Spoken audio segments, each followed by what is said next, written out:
சீமானவரை இழிவுபடுத்தினால் ஆளுங்கட்சி வந்து நமக்கு வந்து ஃபேவராக செயல்படுவாங்கன்ற ஒரு ஒரு கண்ணோட்டமும், இன்னொரு பக்கம் ஆளுங்கட்சி அமைச்சர் போய் பார்க்குறாரு அப்படின்றப்போ அதை நம்ம பெருசு பண்ணால் நமக்கு எங்கன்னா சிக்கலாக எடுப்போதும், நம்ம இணையதளம் எங்கன்னா முடக்கப்பட்ட போதுன்ற அச்சமும் இருமும் சேர்ந்து தான் அந்த ஊடகங்கள் செயல்படுது. தமிழ்நாட்டில் வந்து ஜனநாயகவாதிகள்லாம் எவனுமே இல்லை சார். சீமான் வந்து அறிவிக்கப்படாத சங்கியாக இருந்திருக்கலாம், இவங்க அறிவிக்கப்பட்ட சங்கி தானே, அதால் இவங்க போய் பார்த்தது ஒன்றும் பெரிய மாற்றத்தை உண்டு பண்ணாரு. சீமான் பார்த்தா தானே சங்கி, நாங்கள் ஆல்ரெடி சங்கி தானே, என்ன அவங்களுக்கு பிரச்சனைன்ற மாதிரி. சீமான் என்னைக்கா சொன்னாரா என் கட்சியில் 70% இந்துக்கள் 80% இந்துக்கள்னு சொன்னாரா? இல்லை. திமுகவில் சொன்னாங்க. இந்துக்கள்லாம் சங்கின்னு யார் சொன்னா? திமுக தான் சொன்னாங்க. அப்புறம் சங்கியை போய் பார்த்தாரு என்ன? அப்போ நீ 3000 பேரை கூட்டாந்து சீமானை மிரட்டின, அவங்க ஒரு ஆளை வச்சு உன்னோட இதை வந்து ஆட்டி பார்த்துட்டாங்கல்ல, அப்படி சொல்லலாம். அதால் இவங்களுக்கு வந்து சீமானுங்கிறது நாளைக்கு முதல்வர் ஆகிடுவார்ன்றதுலாம் இல்லை சார். யார் முதல்வர் ஆகுன்றது தீர்மானிப்பார், இல்லை யார் ஆகக்கூடாதுன்னு அவர் நினச்சாருன்னா நடந்துடும் அப்படிங்கிறது தான் பிரச்சனை. இது வந்து சீமானை கடந்தும் நிற்கும். இந்த அரசியலை சீமானே நாளைக்கு பேசுனா கூட சீமானின் பின்னால் அரசியல் கற்றவர்கள் இந்த அரசியலை பேசுவாங்க, அதுதான் சிக்கல். குறிப்பாக எல்லா விதத்திலும் நாம் தமிழர் வந்து புறக்கணிச்சுட்டு தான் வருவாங்க. இந்த விதத்தில் மட்டும் அவரோட கூப்பிட்றதுக்கான நோக்கம் என்ன சார்? கொஞ்ச நாள் இடத்துல பேசுங்க இருப்பார்ல, அவங்களேருந்து பேசினா அப்புறம் அந்த வார்த்தை இந்த வார்த்தை அப்படி தான் பேசுவாங்க. சீமானை கூப்பிட்டு வச்சா ஒரு 4 விஷயமாக பேசுவார். அப்படி தான் சார் இவங்களுக்கு தேவைன்னா எல்லாத்தையும் இவங்க பயன்படுத்திப்பாங்க. அதுக்கு தான் சீமானையும் கூப்பிடுவாங்க.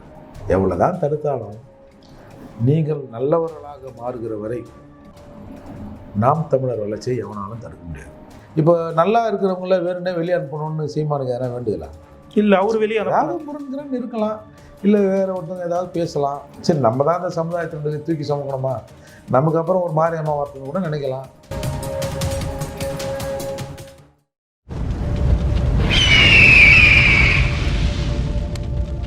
அரசியல் கதை நேயர்களுக்கு வணக்கம். இன்று நம்மோது இணையும் சிறப்பு விருந்தினர் புரட்சித் தமிழர் கட்சி நிறுவன தலைவரும் வழக்கறிஞருமான திரு ஏர்பட் மூர்த்தி அவர். வணக்கம் சார். சார், சில மாதங்களுக்கு முன்னாடி வந்து நாம் தமிழர் கட்சியின் தலைமை ஒருங்கிணைப்பாளர் சீமான் அவர்கள் ரஜினிகாந்த் அவர்கள் வந்து சந்தித்தார். அப்போது ஒரு குறிப்பிட்ட செய்தி நிறுவனம் வார இதழில் வந்து சீமான் அவர்களுக்கு வந்து காவி துணி போட்டும் அவர்களை வந்து சங்கி அப்படின்ற மாதிரி சித்தரிச்சில செய்திகளை வந்து வெளியிட்டு பரப்புனாங்க. மக்களிடம் போய் கொண்டு சேர்க்கறதுக்கு எவ்வளோ முயற்சித்தாங்க. தற்போது அமைச்சர் அன்பில் மகேஷ் பொய்யாமொழி அவர்கள் வந்து ரஜினிகாந்த் அவர்களை சந்திச்சிருக்காரு. இந்த விடயத்தில் அந்த குறிப்பிட்ட நிறுவனம் வந்து தொடர்ச்சியாக வந்து மௌனம் பார்த்துட்டே வராங்க. சீமான் அவர்களுக்கு ஒரு நியாயம், ஆளும் தரப்பினர் போய் சந்திச்சா மட்டும் ஒரு நியாயம்ன்ற மாதிரி திருப்புறாங்க. இதுக்கு வந்து நாம் தமிழர் கட்சியில் பல்வேறு எதிர்வினைகள் வந்து கொடுத்து வராங்க. நீங்கள் இந்த விஷயத்தை எப்படி சார் அணுகுறீங்க? சீமான் வந்து அறிவிக்கப்படாத சங்கியாக இருந்திருக்கலாம், இவங்க அறிவிக்கப்பட்ட சங்கி தானே, அதால் இவங்க போய் பார்த்தது ஒன்றும் பெரிய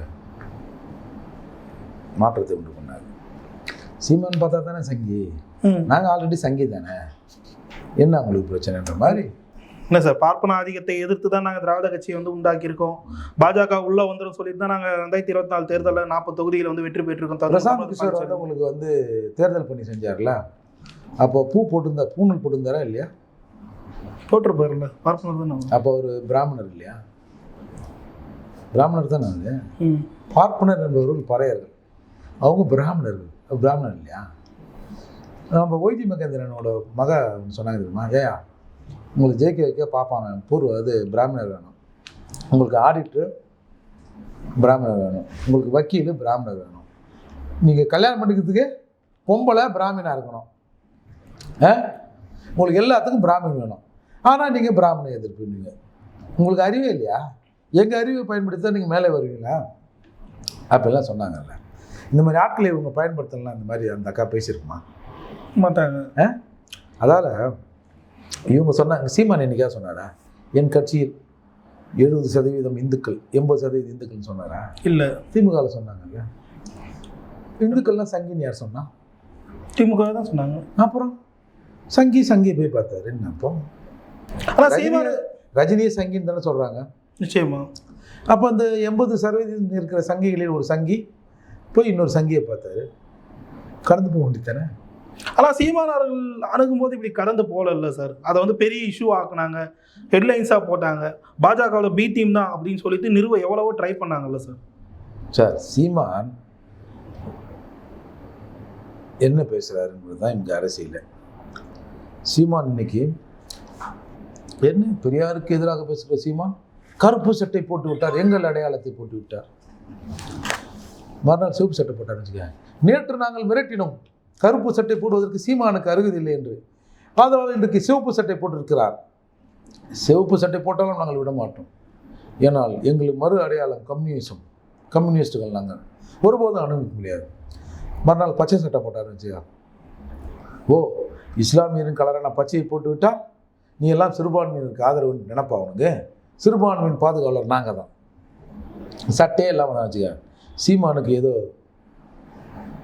பாதிப்பு, பித்து விட்டுது, சட்டை இல்லாமல் வருகிறார். ஆனால் உங்களுக்கு பெரியார் தான் சட்டையை போடாது, உங்களுக்கு வந்து அந்த உரிமையை வாங்கி கொடுத்தார். பெரியார் வாங்கி கொடுத்தார், ஈவேரா வாங்கி கொடுத்தார் என்பதற்காக சீமான் சட்டையை போடவில்லை. சீமான் நேற்று இட்லிக்கு 4 வகையான சட்னி சாப்பிட்டார். எப்படி சாப்பிடலாம்? பயால தான் சாப்பிட்டாரு. சீமான் காரிலே போகிறார், தமிழ் தேசிய அரசியலை பேசுகிறார், மாட்டு வண்டியில் போனோம். இந்த மாதிரிலாம் கொண்டு வந்துருவாங்கன்றீங்க. இப்படிதான் பேச ஆரம்பிச்சிட்டாங்க, ஏற்கனவே பேசினுங்கிறாங்க. தமிழ் தேசியம் பேசுகிற சீமானன்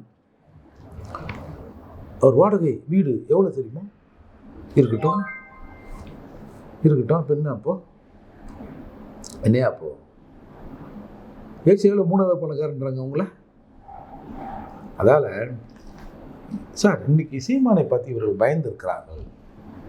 எப்படின்னா, நீங்கள் வந்து இந்த நாகப்பட்டினத்தில், நாகை மாவட்டத்தில் ஒரு ஆதி திராவிட நலக்குழு தலைவர் ஒருத்தர், இந்த மாவட்ட தலைவர் ஒரு பேசின வீடியோ பார்த்தீங்களா?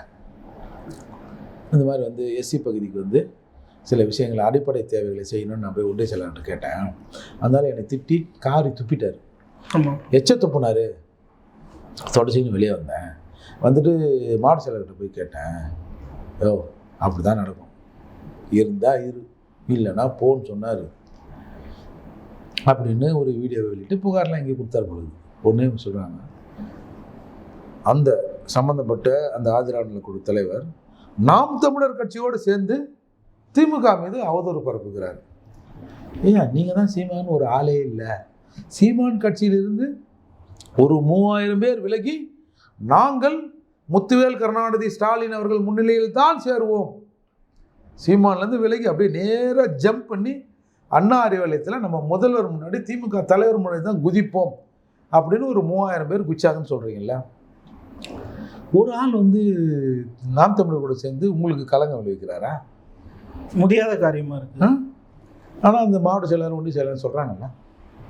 அப்போது சீமானை பார்த்து நீ 3000 பேரை கூட்டாந்து சீமானை மிரட்டின, அவங்க ஒரு ஆளை வச்சு உன்னோட இதை வந்து ஆட்டி பார்த்துட்டாங்கல்ல, அப்படி சொல்லலாமா? அதை அதனால் இவங்களுக்கு வந்து சீமானுங்கிறது நாளைக்கு முதல்வர் ஆகிடுவார்ன்றதுலாம் இல்லை சார்.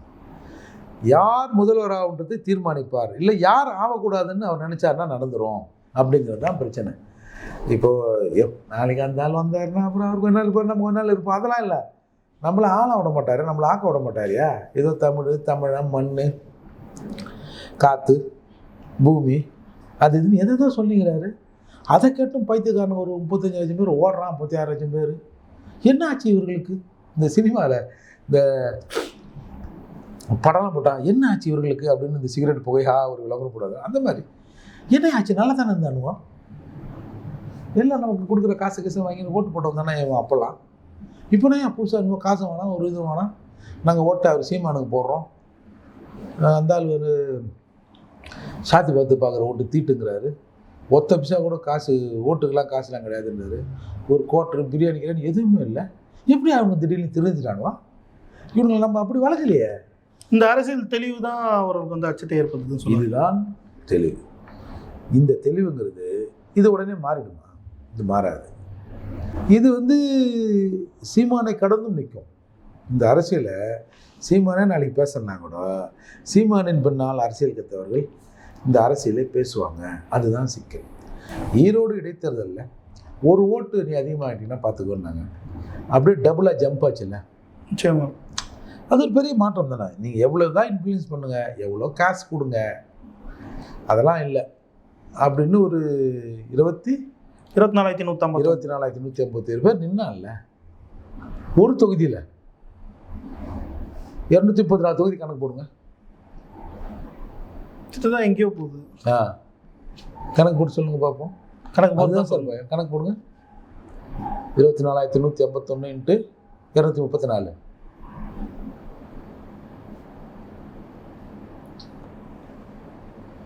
$61,35,000 கிட்ட வரும். அப்படியே டபுள் ஆகுதுல்ல.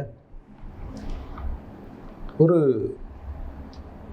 சீமானை நினைச்சோம்னா, எனக்கு ஓட்டு போட்டினா வெற்றி விடா, ஓட்டு போடலன்னா மீண்டும் பழையபடி இந்த ஆட்சி அடிக்கிறதுக்கு 5 தான் வாழ வேண்டிய நிலைமை வரும். துக்கமாக அனுசரிக்க வேண்டிய 70 தான்.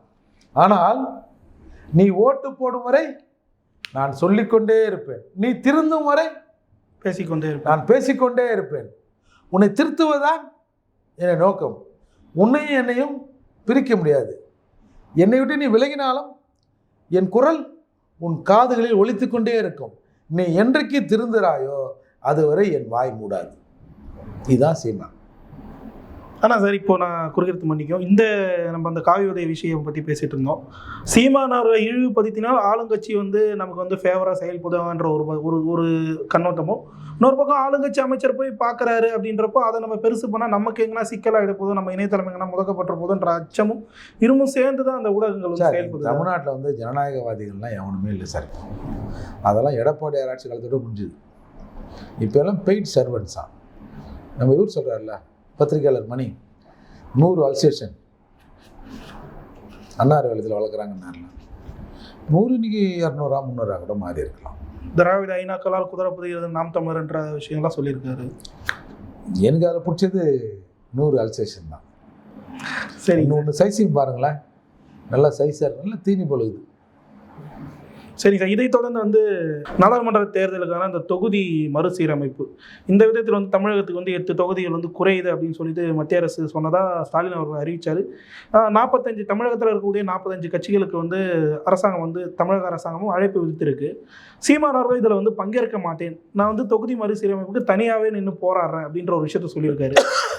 தனியாக நின்று அவர் போராடி இந்த விஷயத்தை வந்து வெல்ல முடியும்னு நினைக்கிறாரு? வெல்ல முடியலாம் இல்லை. இப்போ நாங்கன்னா நாளைக்கே சிஎம் ஆக போகிறோம், நான் சீமான் கத்தினுக்கிறாரு. ஒரு கருத்தை விதைக்கிறோம், அது நாளைக்கு விதைப்பனும் சரியானவன், விதையும் சரியானது, நிலமும் ஓரளவுக்கு சரியானதாக இருக்கும். இன்று முளைக்கலனாலும் ஒரு 2 நாள் கழிச்சு அது முளைச்சிடும். உங்களுக்கு தமிழகத்தில் இருக்கிற பல்வேறு பிரச்சனைகளில் அனைத்து கட்சி கூட்டத்தை கூட்டுங்கன்னும் போது கூட்டுனீங்களா? இல்லை. இப்போ ஒரு 8 தொகுதி குறையுது, ஒரு 8 பேர் குறையாறனோடனே கூட்டுறீங்க. பார்ப்போம் நீங்கள் கூட்டி என்ன பண்ண போகிறீங்கன்னு பார்ப்போம். சீமா இவன் விஜயெல்லாம் ஒரு ஆளே இல்லை, நீங்கள் விஜயம் கூப்பிட்றீங்க பொழுது கூப்பிட்ருங்க, பார்ப்போம் என்ன நடக்குதுன்னு பார்ப்போம். ஆனால் சார், குறிப்பாக எல்லா விதத்திலும் நாம் தமிழர் வந்து புறக்கணிச்சுட்டு தான் வருவாங்க. இந்த விதத்தில் மட்டும் அவர்களை கூப்பிட்றதுக்கான நோக்கம் என்ன சார்? கொஞ்ச நாள் இடத்துல பேசி கிடப்பார்ல, அவங்களுந்து பேசினா அப்புறம் அந்த வார்த்தை இந்த வார்த்தை அப்படி தான் பேசுவாங்க. சீமானை கூப்பிட்டு வச்சா ஒரு 4 விஷயமா பேசுவார். அப்படி தான் சார், இவங்களுக்கு தேவைன்னா எல்லாத்தையும் இவங்க பயன்படுத்திப்பாங்க. அதுக்கு தான் சீமானையும் கூப்பிடுறாங்க. இதற்காக தான் அவர் வந்து நான் வரமாட்டேன் அப்படின்ற அழைப்பையும் புறக்கணிச்சிருக்காரு. இல்லை, அவங்க கூட போய் நின்று இதை எதிர்க்க வேண்டிய அவசியம். இன்றைக்கி எதிர்ப்பாங்க, நாளைக்கு சரிங்க சார் சாப், அச்சா சாப், ஓகே சாப் அப்படின்னு சொல்லிட்டு வரவங்க தானே இவங்க. அதனால் இவங்களை நம்பிலாம் வந்து போகிறது கஷ்டன்றதுனால சிலையை திறக்க வந்து வெங்கைய நாயுடு தேவைப்பட்டார், காயினை வெளியிட ராஜ்நாத் சிங் தேவைப்பட்டார். இது திமுக திராவிட கட்சியை சார்ந்தவர்கள் கூட கருணாநிதி அவர்களை இவ்வளவு பாராட்டி பேசியிருக்க மாட்டார்கள். ராஜ்நாத் சிங் அப்படி பாராட்டி பேசினார், எனக்கு தூக்கமே வரல, குறைச்சல் கொடுத்தாலும் தூக்கம் வரலன்றாரு, நல்லவங்கனாலும் தூக்கம் வரலன்றாரு. பொதுவாக முதல்வருக்கு தூக்கம் வரல பொழுது, சம்திங் ஏதோ வேற ஏதாவது ப்ராப்ளமா என்னன்னு தெரியல. ஆனால் சார், ஒரு தேவைன்னு வரப்போ, ஒரு முக்கிய பிரச்சனைன்னு வரப்போ மட்டும் நாம் தமிழரை வந்து தாங்க கூட சேர்த்துக்க பார்க்குது. சீமானவன் பெயரை எங்கேயும் வந்து சொன்னது கிடையாது. அந்த 3000 பேர் சேர்ந்த அந்த நிகழ்ச்சியில் கூட வந்து அந்த கட்சியின் பெயரை சொல்கிறதுக்கு கூட எனக்கு விருப்பம் இல்லை அப்படின்னு சொல்லிட்டு முதல்வர் சொல்லியிருக்காரு. இப்போ அழைப்பு விடுவது என்பது வந்து மக்களிடம் எந்த அளவுக்கு சார் எதிரொலிக்குது? அதாவது திராவிடம் எல்லாத்தையும் தன்மையப்படுத்திக் கொள்ளும் சார். இப்போ நாஞ்சில் சம்பத்லாம் திமுகலாம் என்ன மாதிரி பேசினார்? கருணாநிதி அவர்களை ரொம்ப கொச்சையாக பேசியிருக்காரு. கருணாநிதி, கனிமொழி, அப்புறம் வந்து நம்ம யராமி சார், அப்புறம் வீரமணி ஐயா, எல்லாரும் எவ்வளோ கேவலம். சரி, அவங்க கூட ஆம்பளைங்க. கனிமொழி அக்காவை எவ்வளவோ கேவலப்படுத்தி பேசினார். ஆராசாவோட ஒப்பிட்டு பல விஷயங்கள் பேசியிருந்தார். அதை நம்மளாம் அதை சொல்ல முடியாது, அந்த அளவுக்கு பேசுறது. இப்போ எங்கே இருக்காரு அவர்? திமுகவில் இருக்காரு. அதுதான் இந்த மானங்கட்ட கூட்டணி. இது திருமாவளவன் திமுகவை கருணாநிதி எப்படிலாம் விமர்சனம் பண்ணாரு? முன்னா தானேங்கிறாங்க. ஜவஹர்லா என்ன பேசுறாரு? இஸ்லாமியர் இனத்தின் முதல் எதிரி, இன துரோகி யாருன்னு சொன்னா திமுக கருணாநிதி அவர்கள் சொன்னாங்க. இப்போ எங்கிறாரு? திமுக இருக்காரு. அப்புறம் அதாவது என் குடும்பத்தை அவன் அசிங்கமாக பேசுவான், அவன் குடும்பத்தை நான் ரொம்ப அசிங்கமாக பேசுவேன். இது எங்களுக்குள்ள ஒன்றும் அண்டர்ஸ்டாண்ட். ஓகே சார், இதை தொடர்ந்து வந்து சமீப காலமாக பார்த்தீங்கன்னா பல விஷயங்கள் வந்து நாம் தமிழருக்கு எதிராக களத்தில், அரசியல் களத்தில் வந்து நடந்துகிட்டே வருது. 2026 தேர்தலுக்குள் நாம் தமிழர் கட்சியவே காலி செய்ய வேண்டும் சொல்லிட்டு திமுக ஒரு அஜெண்டாவாக செயல்படுறதா பல தரப்பட்ட செய்திகள் வந்து வெளியே வந்துட்டே இருக்குது.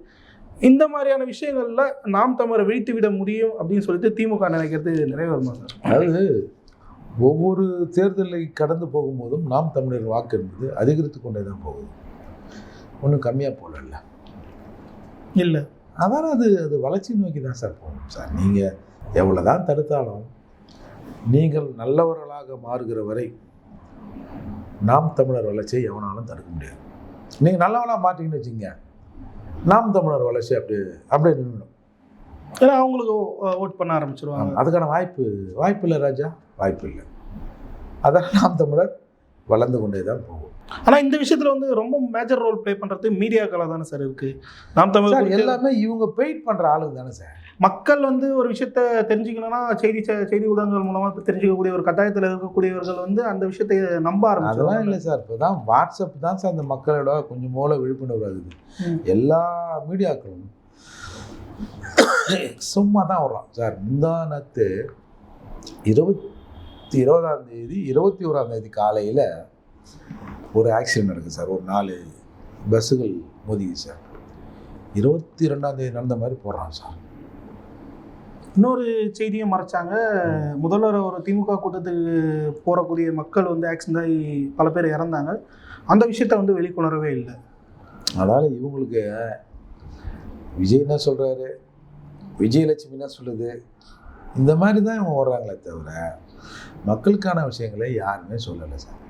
ஒரு அம்மா புகார் கொடுத்துட்டு என்னை கொண்டுடுவாங்க, என்னை அடிச்சிருவாங்கன்னு புகார் வாபஸ் வாங்கினேன்னு சொல்லுது. ஜனநாயக சக்தியில் இதையெல்லாம் செய்தி ஆக்கி போட்டு அரசுக்கு கொண்டு போகணும். என்ன அவங்க கவர்மெண்ட் இப்படிக்குதே யார் காட்டினா சொல்லுங்க?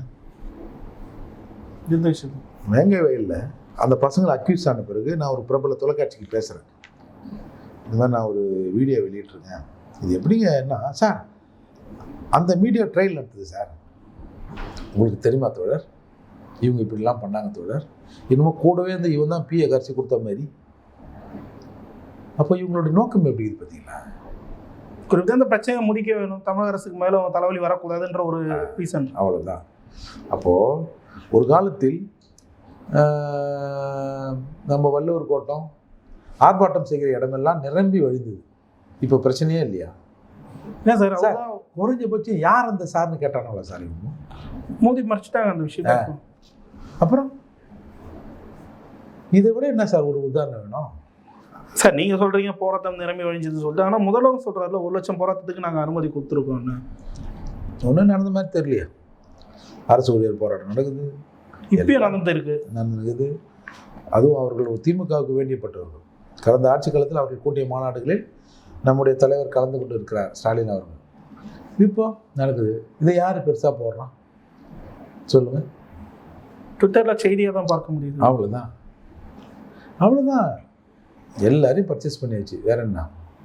அதே பர்ச்சேஸ் முறையை தான் வந்து நாம் தமிழர் முக்கிய நிர்வாகிகள் மேலே வந்து வைக்கிறாங்களா? தொடர்ச்சியாக வந்து நிர்வாகிகள் விலகல், அவர்கள் நேரடியாக வந்து திமுகவுக்கு செல்லாமல் திமுக கூட்டணியில் இருக்கக்கூடிய கட்சிகள் மூலமாக வந்து திமுக கூட ஐக்கியமாக வராங்க. இல்லை, அதாவதுங்க பொதுவாகவே மக்கள் வந்து இயல்பாக இருப்பாங்க. ஒரு கூட்டம் நடக்குதுன்னு வச்சுங்க, அவன் போவான் வருவான், கூட்டம் கேட்பான் போயிடுவான். ஆனால் பொறுப்பாளர் இருக்கும்ல, இவர்களுக்கு செலவு அதிகம். ஒரு நிகழ்ச்சி ஆர்கனைஸ் பண்ணுறது, போகிறது, வருது. இதில் சில பேர் நினைப்பாங்க, எவ்வளோ நாளைக்கா கத்தி வந்து இப்படியே நம்ம போகிறது, நல்லா நமக்கு பேர் வெளியே தெரியுது, நம்ம கொஞ்சம் ஒரு ஆளுமையாக இருக்கோம், கொஞ்சம் ஆஃபர் வருது, சரி நம்ம இல்லைன்னா இன்னொருத்த வந்து வழி நடத்த போகிறான், நம்ம செட்டில் ஆகிடுமே அப்படின்ட்டு சில எண்ணம் கூட வரலாம். நான் கூட பர்சனலாக நான் சிலப்போ நினைப்பேன், அண்ணன் கூட யாரு கூடயாவது ஒருத்தர்கிட்ட கூட்டணி வைக்கணும். கூட்டணி வச்சு யாருக்குன்னா திமுகவை தவிர வேறு எங்கேயாவது ஒரு கூட்டணி வச்சு ஜெயிச்சு ஒரு 10 பேர் எம்எல்ஏ ஆகும். ஒரு சட்டமன்ற உறுப்பினர்னா எப்படி சட்டமன்றத்தில் நடந்துக்கணும் அப்படின்னு ஒன்று காட்டணும். இப்போ தேர்தலில் இப்போ நீ ஓட்டு போட்டு நான் ஓட்டு போடுறது தானே, அதுக்கப்புறம் ஒன்றா இருக்க வேண்டிய அவசியம் இல்லைல்ல. இப்போ விஜயகாந்த் கூட நின்னார் போனார், அப்புறம் அவங்களுக்குள்ள ஒரு முரண். ஆனால் அவர்கிட்ட இல்லாத அந்த அரசியல் இல்லாதால அவர் வந்து விழுந்தார். ஆனால் நாம் தமிழர் அப்படி வீழ்வதற்கு வாய்ப்பே இல்லை. என்னோட பர்சனல் கருத்து. நான் சிலப்போ யோசிப்பேன். பட் ஆனால் அவர் வந்து சீமான் அவர்கள் நான் யாரை போய் நல்லவன்வேன், அப்புறம் நான் நல்லவங்க இவங்க நல்லவங்கன்னா அப்புறம் எனக்கு மற்றவங்களுக்கு என்ன வித்தியாசம்னு அவர் ஒரு சித்தாந்தத்தில் இருக்கிறாரு. காலம் தான் இதுக்கு போய் சொல்லணும். அந்த விஷயமே தானே சார் அவங்களுக்கும் ஒரு பேக் ஃபயர் ஆகுதுன்னு சொல்லப்படுது. கூட்டணி வைக்கிறது இல்லை, கட்சி வந்து எங்கேயும் வந்து ஆட்சி அதிகாரத்தில் வரலன்றப்போ தான் நிர்வாகிகள் வந்து வெளியே போகிறாங்க. இது வந்து நாம் தமிழருக்கு வந்து ஒரு தொய்வை தான் ஏற்படுத்துது அப்படின்ற மாதிரி ஒரு குற்றச்சாட்டு வைக்கப்படுது. சரி, இல்லை அது வந்து நாம் அப்படி நினைக்கிறோம். பட் அவர் வந்து நம்ம யாரை நான் யோக்கியன்னு சொல்லிட்டு நாளைக்கு அவங்களை திட்டுறதுன்றாரு. நம்ம அதுக்கு நம்மக்கிட்ட பதில் இல்லை. நம்ம நினைக்கிறோம். கன்சிரம் அவர்கள் ஒன்று சொல்லுவார், எதனையும் பயன்படுத்தலாம், எதற்கும் பயன்பட்டு விடக்கூடாதுன்னு. எதனையும் பயன்படுத்தலாம் சமூக விடுதலைக்கு, எதனையும் பயன்படுத்தலாம் தமிழர் விடுதலைக்கு அப்படின்னு பண்ணலாம். ஆனால் அது வந்து அவர் தானே முடிவு பண்ணணும். இல்லை, நீங்கள் அருகில் இருந்து சீமான் அவர்களை பார்த்துருக்கீங்க. நிர்வாகிகள் வெளியே போகிறதுன்றது வந்து ஒரு கட்சிக்கு ஒரு தோய்வை ஏற்படுத்தக்கூடிய ஒரு விஷயமா இருந்தாலும் இல்லை, நிர்வாகிகள் வெளியே போகிறது கட்சிக்கு தோய்வுலாம் இல்லை. என்ன சார், அந்தந்த பகுதியில் வந்து ஒரு குறுநில மன்னர்களாக அவர்களும் இருப்பாங்கன்றப்போ அந்த சமூகம் சார்ந்த இல்லை அந்த இடம் சார்ந்த இடத்துல. இப்போ நீங்கள் காளியம்மாள் வச்சு சொல்கிறீங்க தானே? பொதுவாக சொல்கிறேன், காளியம்மாள் குறிப்பிட்ட காளியம்மாள் இல்லை, இதற்கு முன்னாடி பல பேர் விலகி இருக்காங்க. ஜெகதீஷ பாண்டியன் இல்லை வேறு யாரோ ஒரு மிகப்பெரிய ஆளுமையாக நாடு முழுக்க தெரிந்த நபர்களாக இவங்க நாம் தமிழருக்கு வரல. நல்லா புரிஞ்சுங்க. அங்கங்கே லோக்கலில் இருந்திருப்பாங்க, நாம் தமிழுக்கு வந்திருப்பாங்க. ஒரு தமிழக அளவில் இல்லை நாடு கடந்து கூட இவங்க பேர் வந்து இன்றைக்கி வெளியே வந்திருக்கும். அப்படி தானே? ஒரு எக்ஸை கூட்டாந்து ஒரு சின்ன எக்ஸை ஒரு பெரிய எக்ஸாக மாற்றினாங்க இல்லையா? அதே மாதிரி இன்னொருத்தரை கூட்டாந்து கொஞ்ச நாளில் அந்த இடத்துக்கு போகிறாங்க. அதில் என்ன இருக்குது? ஆனால் மக்களிடம் பரிச்சயமான ஒரு முகமாக இருந்திருப்பாங்க. திடீர்னு அவங்க சார் அவங்க ஏற்கனவே பரிச்சயமானவர்களாக இல்லை, இங்கே வந்து தான் பரிச்சயமாகறாங்க. இன்னொருத்தரை கூப்பிட்டாது பரிச்சயமாக்கிட்டு போட போகிறாங்க. இல்லை சார், நான் என்ன கேட்க இல்லை அதே ஏட்டையாக தான் வேணும்னு யாரை கேட்க போகிறாங்களா? இல்லை, நான் என்ன கேட்க வரேன்னா, இப்போ அந்த காளியம்மாள் குறிப்பிட்ட பேசுவோம். மயிலாடுதுறையில் வந்து அவங்க ஒரு முக்கிய ஐக்கான நாம் தமிழருக்கு இருக்கும்போது சீமான் நாம் தமிழர் கட்சிக்கு வருவதற்கு முன்னால் அந்த அக்கா இவ்வளோ ஃபேமஸாக இருந்தாங்களே, அதை மட்டும் சொல்லு. இல்லை, இந்த அளவுக்கு இருந்து அந்த சமூகம் சார்ந்து அந்த இடத்துல வேணா இருந்திருப்பாங்க. இன்னைக்கு காளியம்மா, நாளைக்கு இன்னொரு மாரியம்மா, அவ்வளோதான். ஆனால் இப்போ என்ன கேட்குறதுனா, இல்லை நிர்வாகிகள் போகிறது வந்து கட்சிக்கு ஒரு சுணக்கத்தை அந்த பகுதியில் ஏற்படுத்தும். அதுதான் நான் அதை ஒத்துக்கிறேன். அதுக்காக கட்சி தலைமை தானே முடிவு பண்ணணும். இப்போ நல்லா இருக்கிறவங்கள வேணுன்னே வெளியே அனுப்பணும்னு சீமானுக்கு எதனா வேண்டுதலா? இல்லை, அவர் வெளியே ஏதாவது முரண்கிறன்னு இருக்கலாம், இல்லை வேறு ஒருத்தவங்க ஏதாவது பேசலாம். சரி, நம்ம தான் அந்த சமுதாயத்தினுடைய தூக்கி சுமக்கணுமா, நமக்கு அப்புறம் ஒரு மாரியம்மா வரட்டுன்னு கூட நினைக்கலாம். கட்சிகள் அதெல்லாம் இயற்கை தானே சார். ஆனால் ஊடகங்கள் வந்து கூண்டோட காலி, சீமானவர்களும் கூடாரம் காலி அப்படின்ற ஒரு பெரிய செய்தியாக அதை ஊதி பெருசாக்கி மக்கள் சீமான் கூடாரம் காலி ஆனால் உங்களுக்கு நல்லது தானே. இனிப்பு வச்சு கொண்டாடுங்க, ஸ்வீட் எடு கொண்டாடு, வேறு என்ன சொல்கிறது. ஆனால் அதை பெருசு பண்ணி மக்களிடம் கொண்டு போய் சேர்க்கும்போது அது எப்படி சார்? என்ன உங்கள் கட்சியிலேருந்து நிர்வாகிகள் வெளியே போயிட்டே இருக்காங்க, கட்சி தலைமை சரியில்லையா, சர்வாதிகாரமாக செய்ய சார். இப்போ தான் சார் ஈரோடு தேர்தல் வந்து முடிஞ்சுது. ஆமாம், இன்னும் ஒரு மாதம் கூட ஆகல. அவ்வளோ அப்படியே டபுளாக ஓட்டு வாங்கியிருக்காங்கல்ல. அப்புறம் விடுங்க சார், எல்லாம் மக்கள் பார்த்துப்பாங்க சார். சரி சார். ஆனால் இதெல்லாம் கொஞ்சம் பேசி அண்ணன் சரி பண்ணணும். அது இல்லை, அதற்காக தான் வந்து தமிழ்நாடு முழுக்க முக்கிய உறுப்பினர் வந்து சந்திக்க போகிறதாகவும் தமிழ்நாடு முழுக்க சுற்றுப்பயணம் மேற்கொள்ள போகிறதாகவும் சீமான் அவர்கள் சொல்லியிருக்காரு. அந்த நிர்வாகி விலைகள் வந்து இதன் மூலமாக வந்து சரி செய்ய முடியும்னு நான் சொல்லிட்டு ஏற்றுக்கலாமா சார்? ஒரு நாம் தமிழர் முகம் வந்து சீமான் சார். மற்றவங்க வரலாம், அவங்களுக்கு நான் ஐடென்டிஃபிகேஷன் இல்லைன்னு சொல்ல வரல.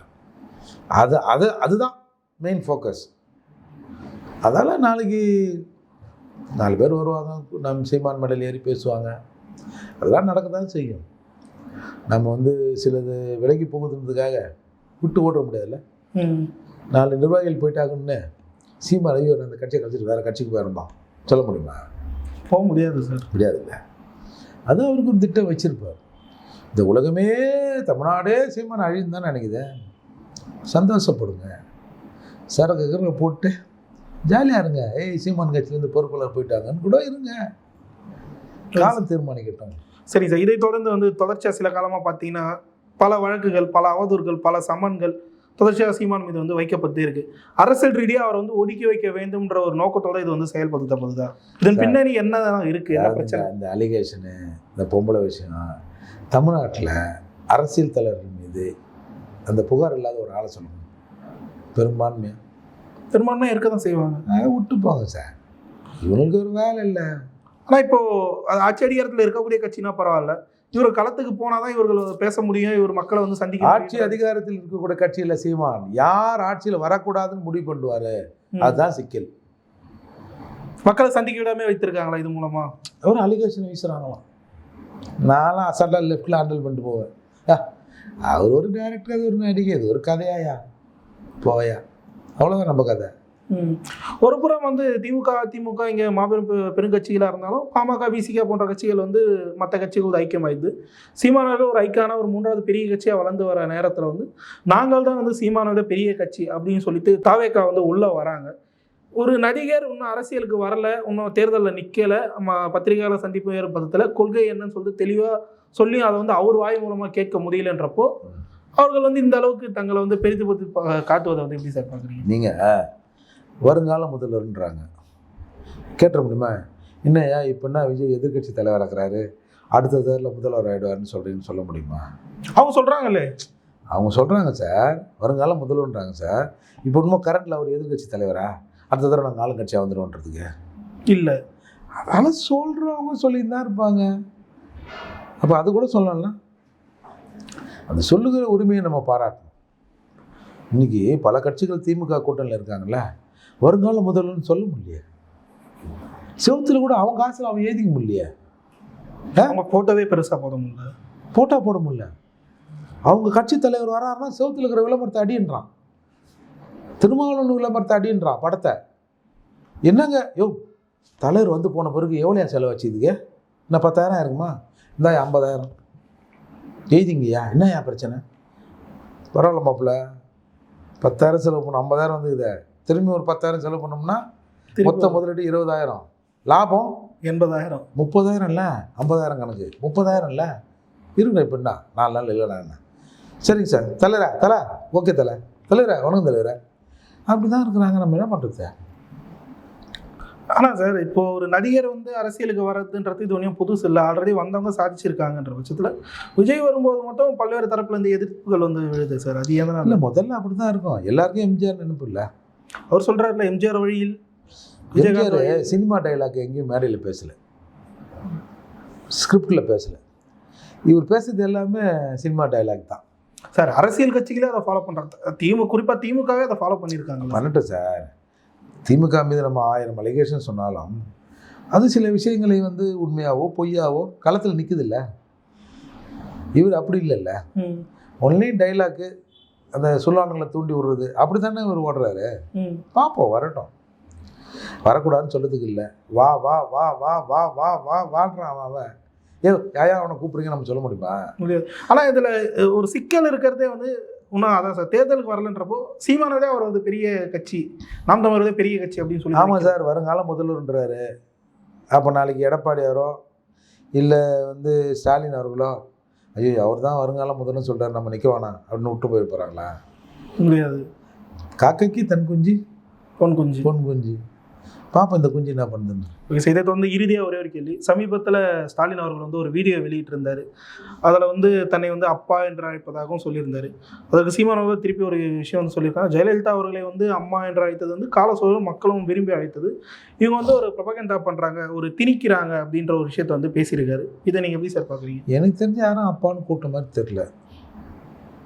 அதுக்கு தான் ஒருத்தர் மீன் சொல்லிட்டு வச்சுக்கிறான், ஞானசேகரன் படத்தை போட்டு ஞானசேகரன் அப்பா.